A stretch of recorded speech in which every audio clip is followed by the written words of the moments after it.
Graça e paz, amados. Vamos abrir o livro de Deus.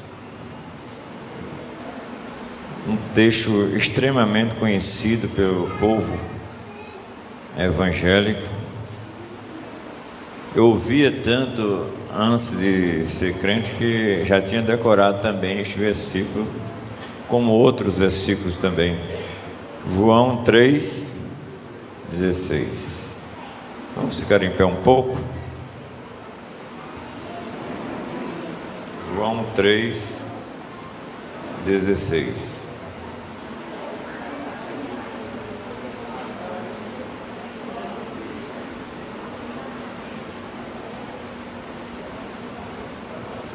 Eu sei que vocês sabem de cor, mas de coração, essa palavra de cor vem daí, de coração. Mas vamos ler, porque a gente lê, a gente recebe por dois sentidos, né? Pela visão, pela audição. Então vamos dizer um para os outros de alto e bom som, todos na sua voz. Porque Deus amou o mundo de tal maneira que deu seu Filho unigênito, para que todo aquele que nele crê não pereça, mas tenha vida eterna. Conversemos com o nosso Pai que está presente. Querido Deus, nós te louvamos por este texto maravilhoso, extraordinário, que traz lições para a nossa vida e para a eternidade. Neste momento, traz luz ao nosso coração, à nossa mente, que possamos viver este texto de tal maneira que possamos compartilhar com outras pessoas. Que tu falas aos corações que estão necessitados desta palavra. Para a glória do nome de Jesus, em nome dele nós pedimos. Amém. Podem sentar, queridos. Meus queridos, aqui nós temos 28 palavras, incluindo substantivos, verbos, artigos, preposições, advérbios, etc., onde Jesus expõe claramente a essência da sua missão para a humanidade. Esse texto é extraordinário, espetacular, amados. Toda a complexidade, amados, inerente neste versículo, Jesus trouxe de uma maneira simples, direta, bem objetiva, de uma maneira bem, pouquíssimas palavras. Se não houvesse nenhum versículo na Bíblia a mais, se Deus não tivesse deixado nenhum só versículo a mais do que este, já traria todo o plano de Deus para a salvação da humanidade. Esse versículo é extremamente importante para a nossa vida, mas por mais simples que seja esse versículo, por mais claro que seja o plano de Deus para a humanidade aqui, ainda é extremamente complexo para muitas pessoas. Aqui está num português simples, claro, mas isso, para entrar na compreensão humana, é extremamente difícil e eu posso dizer até impossível. Mas como é que, pastor, como é que uma coisa simples, clara, se torna impossível? Porque a nossa palavra, a palavra de Deus, esta palavra que Deus deixou para nós, mostra que ela deve ser, ela só é verdadeiramente discernida espiritualmente. E que a palavra de Deus diz que o homem natural, o homem que não experimentou o novo nascimento, para ele é loucura, ele não entende. Por isso que tem que haver um trabalhar do Espírito Santo, convencer, como o próprio Cristo disse, que o Espírito Santo foi dado, veio como outro consolador, e que convencerá o mundo do pecado, da justiça e do juízo. Então, para que se esta expressão tão simples, fácil no entendimento, no intelecto, mas extremamente impossível ao discernimento espiritual, para que essa palavra tão simples só pode ser pela ação de Deus.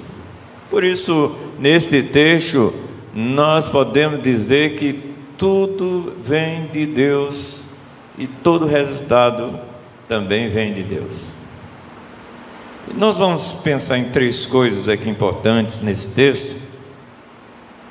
A primeira coisa que aprendi neste texto, meus queridos, nessas 28 palavras, onde estamos às vésperas, né? De tanta confraternização, já houve em muitos lugares confraternização, que em casas, em empresas, troca de presentes, etc. Eu ganhei 2 presentes ou mais, dia do pastor, a SAF deu, outras pessoas deram.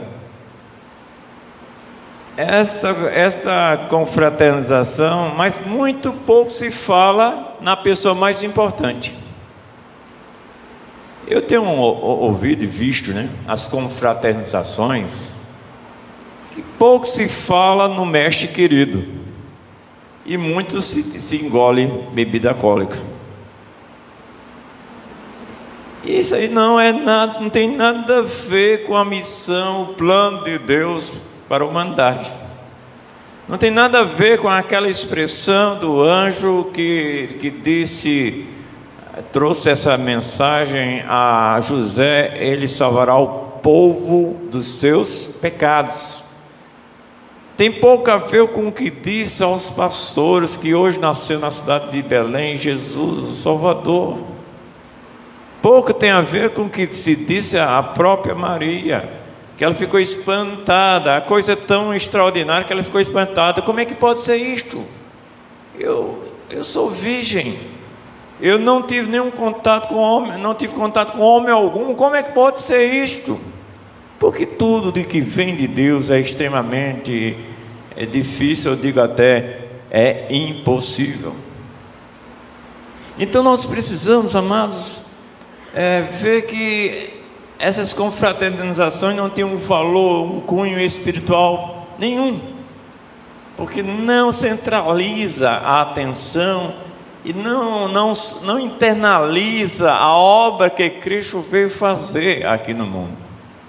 O anjo disse muito bem, corretamente, trouxe essa mensagem extraordinária, dizendo: o nome dele é Jesus, porque ele salvará o seu povo dos seus pecados. Então não vou fazer coisas aqui diferentes, vou trazer uma mensagem simples, que está nesse texto aqui, que as pessoas, se o Espírito Santo trabalhar nas vidas, acontecerá que pessoas serão salvas instantaneamente. Não é um processo para se obter, é uma dádiva para se receber. E a primeira coisa que eu vejo nesse texto, amado Senhor, que a origem da salvação é uma dádiva que vem de Deus. Deus é a origem de tudo.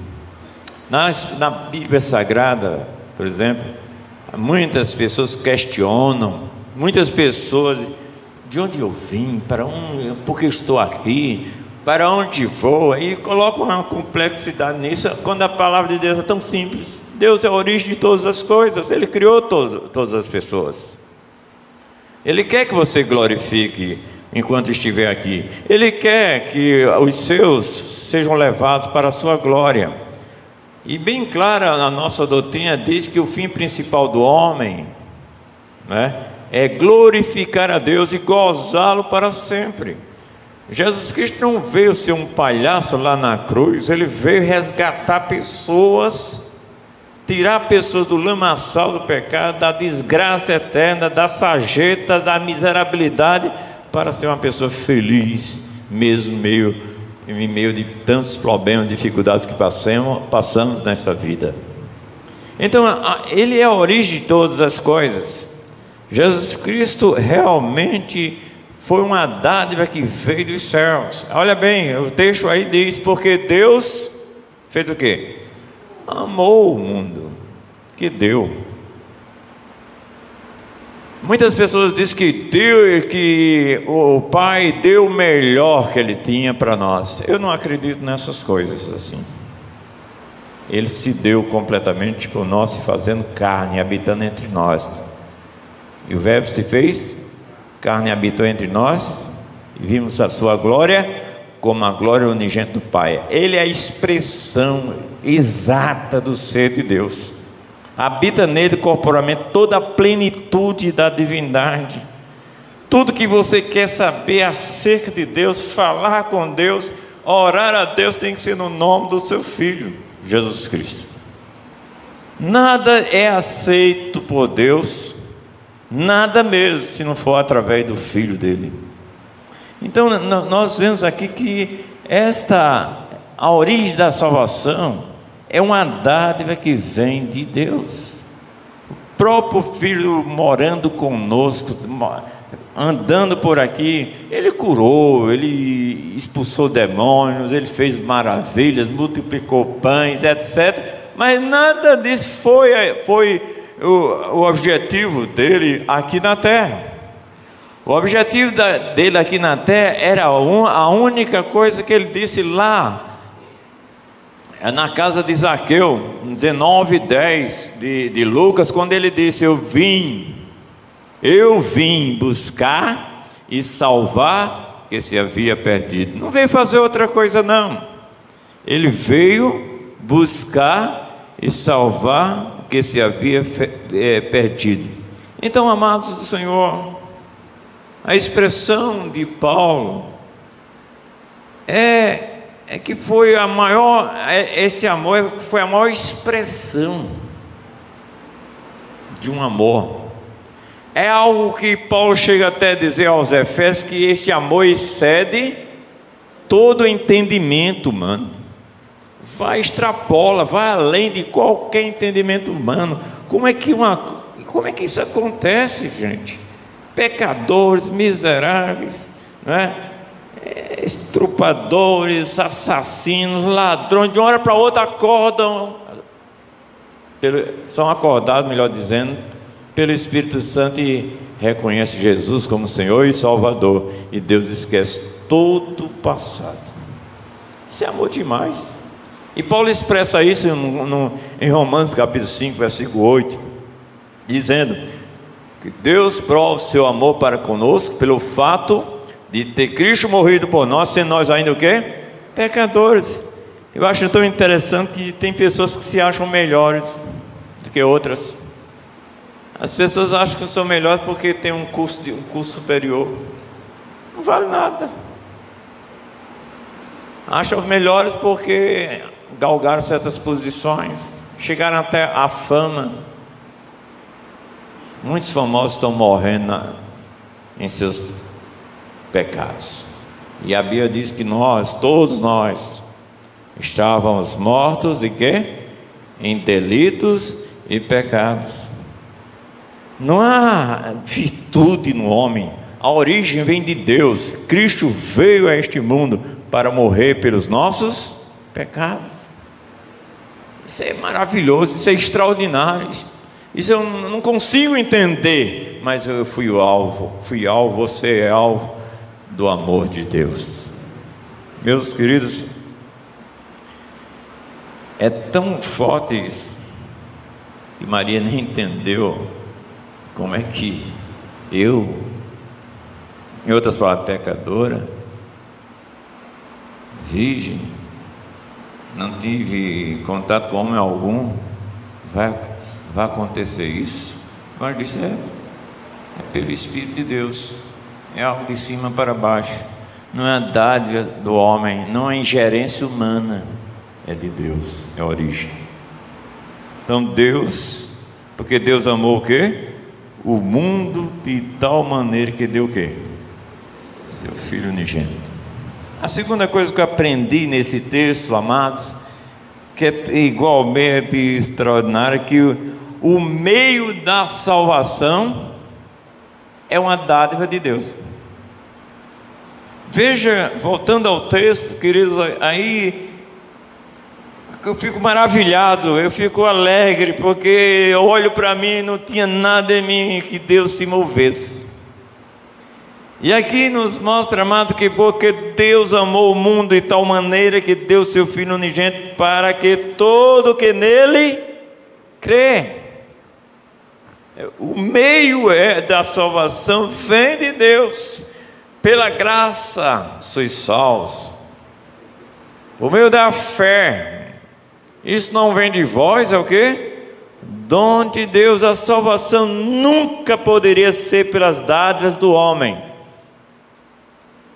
mas pela dádiva de Deus ao homem. É extraordinário isso, que Deus olhando para a gente, miseráveis, desgraçados, antes da fundação do mundo, disse: eu amo este desgraçado, eu amo este alienado de mim, eu amo este inimigo desgraçado que não quer saber de mim, mas eu vou colocar fé nele para ele crer em mim. É impressionante isso, amados, que nós precisamos aprender isso com Deus. Tem gente com qualquer bobagem, qualquer palavrinha, está ficando com a cara feia um para o outro, né? Guardando mágoa, ressentimento, tanto tempo. Isso é bobagem. Meu Deus, Ele me amou tanto que eu preciso delegar este amor a outras pessoas. Devo compartilhar desse amor a outras pessoas. E Ele me deu esta fé para que eu pudesse trazer o impossível para mim, tornar possibilidade no dia a dia da minha vida. Porque Ele diz na palavra de Deus, vocês conhecem muito bem, cito bastante aqui, que é aquele que crê que Deus existe, né? Tem que crer que Deus existe, que é galardoador daqueles que o buscam, porque sem fé é impossível agradar a Deus. Bota isso na cabeça. Não é a obra que o homem faz para com Deus, mas a obra de Deus que fez para com o homem. Quando perguntaram a Jesus Cristo o que devo fazer para praticar as obras de Deus, o que devemos fazer? Vamos sempre querendo fabricar, né? Querendo sempre construir a sua salvação. E Jesus Cristo disse bem claro: que creais naquele que Ele enviou, creais em mim. O carcereiro de Filipe, quando viu aquela cena, todas as pedras por ali, o terremoto, todas as cadeias rompidas, ninguém fugiu, ele fez a pergunta: o que devo fazer para ter a vida eterna, para ser salvo? Paulo foi bem claro, bem enfático, não fez a rodeio, você tem que fazer isso, fazer aquilo, você precisa, tal, não. Ele disse: crê no Senhor Jesus e serás salvo, tu e tua casa. Gostoso, né? Tira todo o mérito do homem para colocar em quem? Em Deus. Tira toda prepotência, vaidade humana para colocar em Deus toda boa dádiva. E a Bíblia diz que toda boa dádiva vem de cima. E a dádiva do Senhor, a bênção do Senhor, não acrescenta dores, não traz desgosto. Que coisa gostosa, né? Saber que eu sou salvo pelos méritos do Calvário, salvo pelos méritos de Cristo, que deu a vida completamente por mim. A única obra aceita pelo Pai é a do Filho, porque nós sabemos, vocês sabem muito bem, que até nossas obras de justiça é como quê? Trapo de imundícia. As pessoas chegam assim: mas eu sou religioso, eu sou isso, eu sou aquilo. Não vale nada, para Deus não. Até aquelas obras extraordinárias de Cornélio, em Atos do capítulo 10, piedoso, temente a Deus, dava de contínuo esmolas, era visto por toda aquela região como uma pessoa boa, etc. Mas ele recebeu uma mensagem da parte de Deus: que ele deveria chamar Pedro lá em Jope, para que ele pudesse ouvir as palavras, que ele seria salvo. E Pedro não falou outra coisa, falou disso aqui, que Cristo veio ao mundo, que morreu pelos pecados, ressuscitou e vai ser juiz de vivos e mortos. Se crê nesse nome, recebe a remissão dos pecados, recebe o perdão dos pecados, recebe o aniquilamento de toda dívida para com Deus. Meus queridos, este amor de Deus extrapola. Eu não entendo, mas eu sei que eu fui atingido por Ele, e só fui salvo porque eu sou pecador. Porque se não fosse pecador não seria salvo, não. Não precisa, né? Só o pecador é que precisa de salvação. Mas tem pessoas que acham: eu tenho minha religião, então fica com a sua religião. Aí Jesus Cristo diz que os sãos não precisam de médico, mas os doentes. Então o meio único de salvação é uma dádiva de Deus, e esse meio é crer, é fé. Essa palavra fé é uma confiante entrega a Cristo para a salvação. Uma confiante entrega, sem reserva, sem dúvida nenhuma. As pessoas: eu creio muito em Cristo, tenho certeza de salvação? Só Deus é quem sabe. Alguma coisa está errada aí, ou em você ou em Deus. Porque Deus disse, escrevendo João, na sua carta, na sua primeira carta, capítulo 5, versículo 13, diz: estas coisas vos escrevi, a finalidade aí, a fim de saber que tendes, não terás não, tendes a vida eterna, a vós que crede no nome do Filho de Deus. É instantâneo.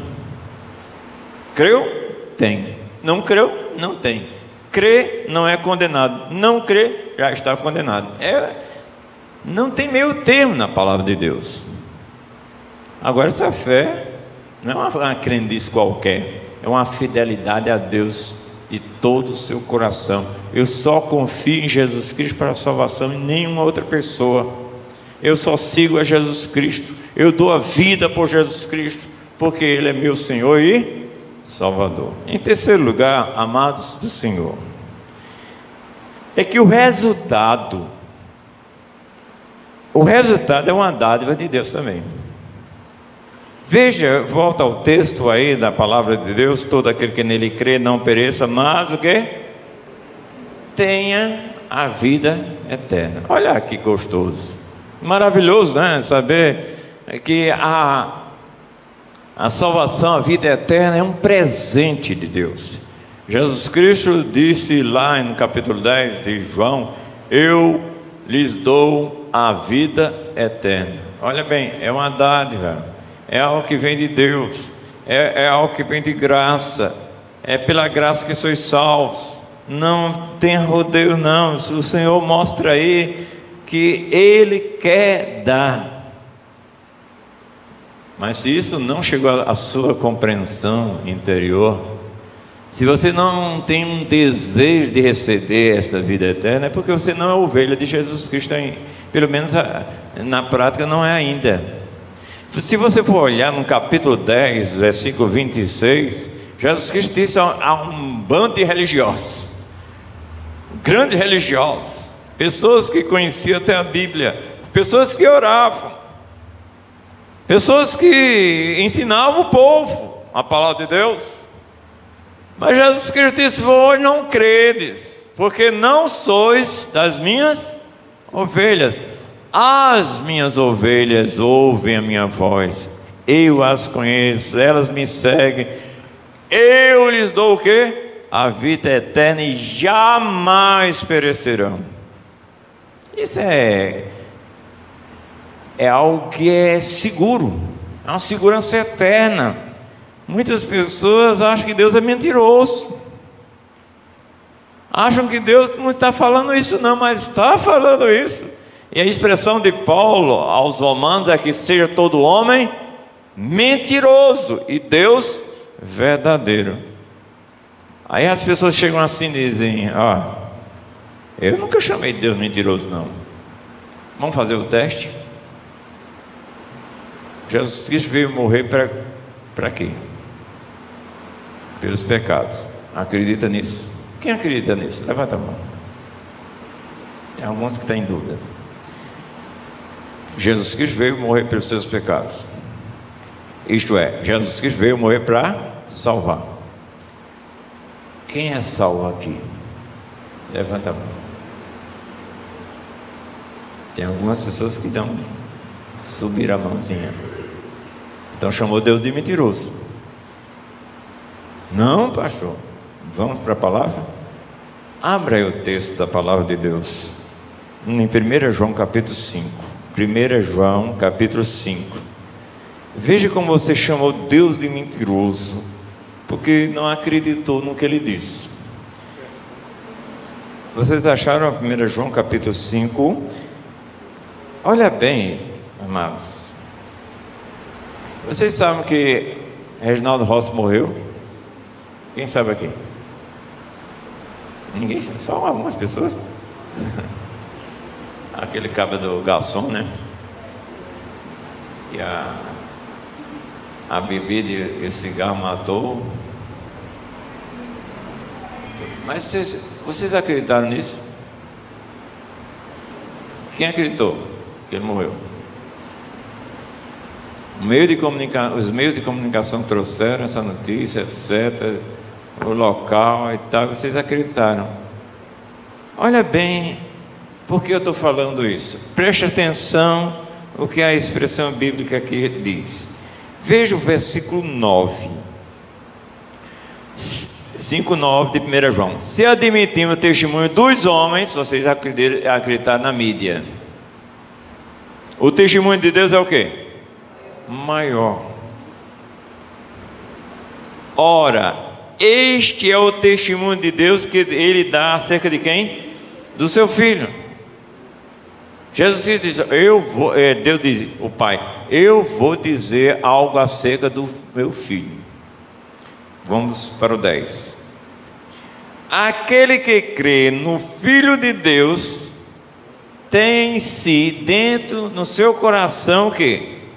O testemunho. Você não sabe qual é o testemunho ainda. Aquele que não dá crédito, não acreditou em Deus, não dá crédito a Deus, o faz o quê? Mentiroso. Diz que Deus é o quê? Mentiroso. Porque não crê em quê? No testemunho que Deus dá acerca de quem? Do seu filho. Mas pastor, qual é o testemunho? Eu já estou querendo saber qual é o testemunho. Você que não levantou a mão dizendo que não tem certeza de salvação, olha agora o versículo 11 para você saber qual é o testemunho. E o testemunho é este: que Deus, o quê? Nos deu, passado, a vida eterna. E esta vida está em quem? No seu Filho. Isto é, se você crê, você tem a vida eterna. Se não crê, não tem a vida eterna. Eu estou dizendo besteira, bobagem? Não. Veja o versículo 12. Aquele que tem o Filho tem o quê? A vida. Aquele que não tem o Filho de Deus não tem a vida. Ou é ou não é. Essa historinha de eu sou quase crente não existe. O lugar mais perto do céu é o inferno, bem pertinho. Você vai para Lucas, né? Capítulo 15, né? Está lá o rico olhando para Lázaro, um no inferno, outro no céu, um em tormento e outro em gozo. Então, ou é ou não é. Deus não aceita meio termo, gente. É bem claro na expressão bíblica aqui. Portanto, o resultado também é uma dádiva de Deus. E esse resultado é o quê? A vida eterna. Concluindo, meus amados, vamos resumir bem claramente. Eu quero dizer, se você tão somente reconhecer que é pecador, que é miserável, que é cego, como a Bíblia diz, o Deus desse século cegou o quê? O entendimento dos incrédulos, para que não resplandeça a luz do Evangelho. Se você reconhecer que é pecador, como diz a palavra, todos pecaram, separados estão da glória de Deus, que não um justo nem sequer um, e você agora chega a dizer, eu sou pecador, já pequei por pensamentos, por palavras, por ações, omissões, etc. Não importa o que foi, não importa se você matou, se você mentiu, tudo é pecado para Deus. E basta um pecadinho só, vamos chamar assim, né? Para você ser culpado de todos. Então você é pecador, eu sou pecador. A segunda coisa que você deve reconhecer é reconhecer que, sendo pecador, precisa de se arrepender, isto é, voltar-se para Deus e confiar inteiramente em quem? Em Jesus Cristo. Arrependimento é isso, você está indo com um caminho errado, volta-se para Deus, reconhecendo Jesus como Senhor e Salvador. Aqui diz, não nos ensina a palavra de Deus, a terceira coisa que você deve fazer é crer que Ele morreu por você, por nós todos. As pessoas dizem, não, tem que ser pessoal, a salvação é pessoal, não tem carona para o céu não. Meu irmão aqui diz, quando Jesus voltar, quer estar perto de mim, porque quando Jesus voltar, pega na minha perna para subir comigo. Mas não tem isso. Nem a salvação é algo que você compra aqui com uma passagem, só usa quando for viajar. Não, é instantânea. E por isso que a Bíblia nos mostra, se você crê que Jesus Cristo morreu e ressuscitou, você tem a salvação, tem a vida eterna. Mas você não vai fazer isso hoje, porque o seu coração está ainda levantando dúvidas, seu coração está colocando dificuldades. Ai, e minha mãe, quando coloca essas coisas, é porque Deus não trabalhou em seu coração. Porque quando um dia que eu entreguei a vida a Jesus Cristo, eu não queria saber que família ia dizer, colega ia dizer, eu queria saber que meu Jesus queria dar salvação, queria dar paz que eu anelava tanto. Então, neste momento, se você tem esse desejo no seu coração, e um dos indicativos bem grande nisso aí, é que você está hoje à noite aqui. Você não está hoje à noite aqui por acaso, por um simples convite de uma pessoa. Deus o trouxe aqui com um plano bem claro, concreto para a sua vida. É a vida eterna, a salvação. Que você possa entender isso, que Deus possa criar em seu coração esse desejo, porque o querer e o efetuar é operado por quem? Por Deus. E que Deus possa elucidar, esclarecer a sua mente esta dádiva de cima. A origem da salvação em quem? Em Deus. O meio da salvação é a dádiva de Deus. O resultado da salvação também vem de Deus. Que Deus nos abençoe.